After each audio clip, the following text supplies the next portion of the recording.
Baiklah, kisah seram seterusnya berlaku kepada seorang lelaki bernama Azlan.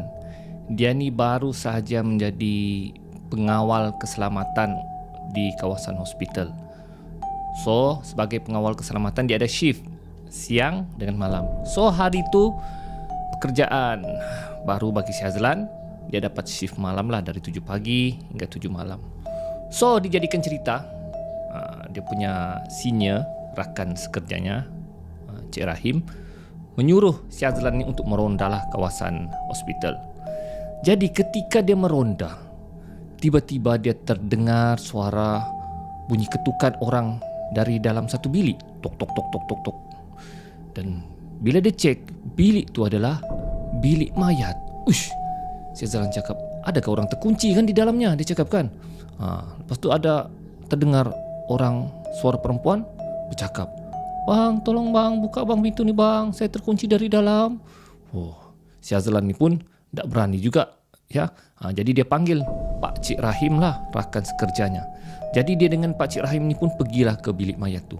Dia kecap, si Azlan cakap, "Pak Cik Rahim, dengar tak? Ada bunyi orang di dalam." Dengar, dia cakap. Jadi mereka pun dengan ketakutan dan berdebar-debar, sebab mereka tahu memang tidak ada orang dalam bilik mayat tu. Dan bila buka, memang guys, memang tidak ada. Orang cakap lega. Tapi tiba-tiba terdengar pula bunyi ketukan dalam peti mayat. Tong tong tong tong tong. Si Azlan dengan Pak Cik Rahim ni pun lagilah cuak. Dia cakap kan, biar betul dalam peti mayat ni. Diorang cuba dengar betul-betul. Betul. Memang dari ketukan dari dalam peti mayat. Dan bersuara, "Bang, tolong bang, saya masih hidup bang. Bang, tolong bang, buka bang, saya masih hidup."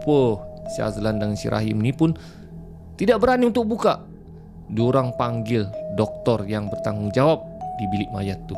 Jadi doktor yang mendengar cerita tersebut pun yang, "Kau biar betul," dia cakap kan. "Mana ada mayat masih hidup?" Jadi doktor tu pun turun sama-sama dengan si Azlan dan si Rahim untuk buka peti mayat tu. Guys, memang betul mayat tu adalah mayat perempuan. Tapi mayat tu sudah tidak bernyawa. Dan doktor tu cakap, "Tengok, dia sudah tidak bernyawa, dia sudah mati. Macam mana kamu cakap dia boleh hidup?" "Betul doktor, kami dengar dia mengetuk pintu bilik mayat ni, peti mayat ni dan bercakap." Tiba-tiba guys, mata mayat tu terbuka. Dan bila terbuka, tiga-tiga cuak macam mau lari, macam mau terduduk. Matanya terbeliak guys, terbuka. Siapa nak terkejut guys?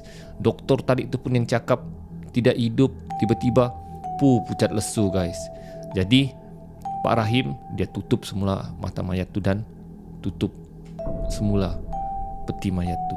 Dan bila mereka selidiki, pemilik mayat tu rupa-rupanya seorang perempuan yang aksiden jalan raya dan mayatnya belum dituntut.